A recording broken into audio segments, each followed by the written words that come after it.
Welcome back, guys, to my Premier League, back to this channel, and this is going to be my Premier League predictions. I do currently have it saved on my phone. I haven't got any fancy little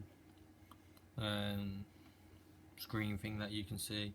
If you want to go back and try and remember which ones I said, that is more than free and more than welcome for you to do that. But going into the predictions, I've got them all, as I said, written here on my phone. It's just focusing. That's probably going to give you a bit of a clue on where I've got everyone, but I'm just going to run through in depth where I think everyone will finish and my little reasoning why the teams are going to finish where I think they're going to finish. And my camera's just falling down.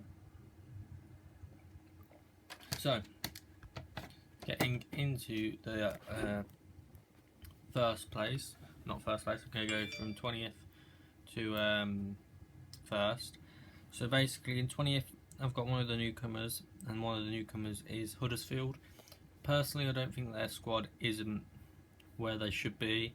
I know the season before they got promoted they just survived relegation, so it was a bit of a fantasy season, sort of like what the Leicester season was. They had negative goal difference last season in the Championship, and they didn't score a single goal throughout the playoffs, and got 3 on penalties, which kind of can also show that they can hold out for a result, and maybe they can do that in the Premier League, but I don't think they're at the right level. I mean, they've signed some decent players, but Deportre and like Mooney, but these players aren't Premier League proven, so we don't know if they're going to succeed or not. So I think they're going to go straight back down in 20th. In 19th, I think it'll be another one of the newcomers, and I think it'll be the team down south, which is Brighton and Hove Albion. Again, I think their squad is a good squad. They were arguably the best team in the Championship last season, although Newcastle did win it on the final day. Yeah, they were arguably the best team. They've got great squad character and they've got a great squad. The only problem I find is that unlike Huddersfield, they haven't really strengthened that much. They've brought in Matt Ryan from Valencia, but that's really their only addition notable. I mean, it does show that they're trying to keep to the team that they had that got them up into the Premier League. And I think Brighton is going to be something like Bournemouth as well. They could have a Bournemouth season where they play really well as a team and survive, but personally I don't think they will, and I personally think they'll go straight back down.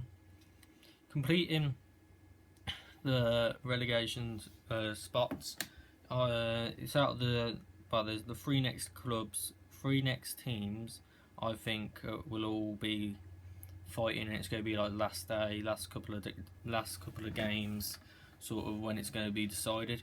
And I think, unfortunately, it'll be Burnley, the team to go down. Again, they've improved the squad in Jack Cork. Jack Cork is a good player. He is a good for their level. But then they've also signed like Phil Bardsley and Jonathan Walters. Not names that strike you as they've got any intent to go on and push on. So personally, I feel like their squad survived just last season. They didn't survive just that, but they will survive just this season. I'm sorry if you can hear any like machinery going outside, workers and stuff like that. But yeah, I think Burnley are going to have second season syndrome and go straight back down. They're 17th, just avoiding relegation. I think it will be Swansea, and mainly I believe is because of Tammy Abraham. They've signed from us on loan, and there is a lot of work going on outside, so sorry if you can't hear me. So yeah, Tammy Abraham I think is going to be key for them, and I think he'll score 10 to 15 goals, which will keep them up this season. And I think they've got Llorente, and also if Sigurdsson goes, really again defines whether they're how successful they are going to be as well, because if Sigurdsson goes, then they've got 50 million, which they can probably invest back into the club, but Sigurdsson is priceless for them, I believe. So yeah, I think Swansea will just avoid relegation. Going into 16th, I think will be the other newcomers in Newcastle. Personally, Newcastle have got a strong side, a side that didn't deserve to get relegated, but also feel like they haven't improved that much, and the squad that they've got is they've basically kept the championship level players that they brought in last season. So they've signed Manquillo, I guess is a good signing for them, and Florian Lejeune, I think will be a good centre back for them. But again, I think their squad is capable of staying up in the Premier League under Rafa Benitez as well. Such a great manager. That's probably one of their biggest signings, like actually managing to keep him at the club. And yeah, I think they'll finish 16th, and then that'll be a good platform for them to improve the season after. After Newcastle, I think there'll be a team that we'll all probably not realise are still around, and probably just forget that they actually are here, and that is Stoke City. Personally, Stoke again haven't improved. They've mainly lost some of their key players, most notably Marko Arnautovic, but they've also signed Darren Fletcher, who again, he's an alright player. He's alright for that sort of level, but he's not someone who strikes you as they're trying to intent to move and push on forward like some other clubs in this transfer window.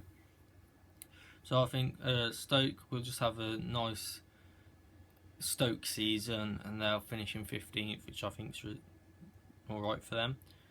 Moving on up, 14th I think will be Watford. Bringing in Marco Silva is going to be key for them. Hopefully keeping Marco Silva as well will be key for them. I know Watford like to go through their managers quite a lot. But yeah, I think Marco Silva is a great manager, and I think personally their squad is also really good. Troy Deeney, hopefully he can get back firing goals. And personally I think Watford will be finishing in 14th. 13th I think will be West Bromwich Albion. Now West Brom have signed Joe Rodriguez from Southampton, who scored a good goal on his debut. Has impressed since, but I believe what West Brom, I don't know, but what I think is West Brom are the sort of team that will grind out results. Tony Pulis is the sort of manager that will be grinding out results, and I think they'll comfortably remain in the Premier League. They're our Premier League side, and finishing 13th. In 12th is not last season's champions. God, I'm not going to do that again, I hope. It's the season before's champions. We're in Leicester, the surprise title winners. They've improved in Vincente Iborra and Kelechi Iheanacho, but he's just got injured for I can't remember how long for now. But he's just been injured, so hopefully he'll get back and get playing for them and scoring in some goals. So he'll get some nice link-up play with Hamid Musa and Jamie Vardy. That's going to be a really pacey attack. If they can keep Mahrez, that's going to be key for them. But it seems more and more likely that Mahrez will be leaving. So they'll have to use that money to invest in a player of Mahrez's quality. And then, personally, Danny Drinkwater, rumoured to go. If they keep him as well, I think they should be able to survive comfortably in 12th. Next up is 11th, and it's going to be Southampton Football Club. Again, they're selling players but still managing to do quite well. They're a selling club. They've brought in Jan Bednarak from some Polish side. I think it's like Lech Poznan or something like that. Other than that, they've brought in a new manager who I've heard done good things for Alaves last season in the Spanish League. So whether he can replicate that in the Premier League is wait to be seen. But I think if they keep Van Dijk as well, will be key. And I think 11th place is a good place for Southampton to finish. And yeah, that's going to be the end of part 1. I've just realised I've gone on for quite a long time, so I'm going to upload this in 2 parts.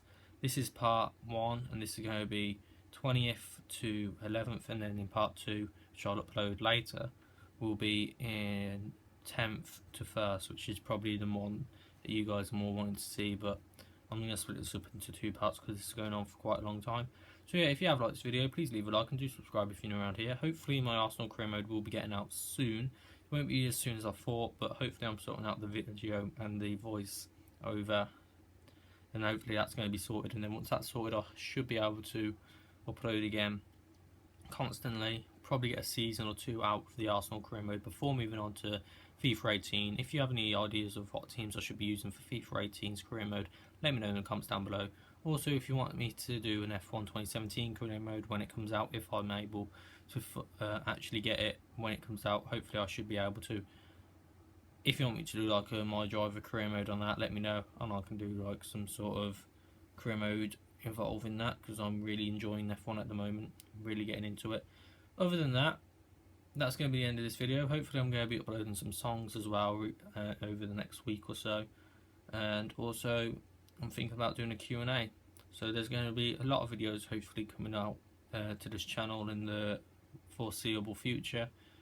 So yeah, until my next video, which should be, well, will be 10th to 1st, which will be uploaded a little bit after this one, maybe, I'm not too sure, depends on my upload speed and how busy I am. Yeah, until next video guys, I will see you all later. Goodbye.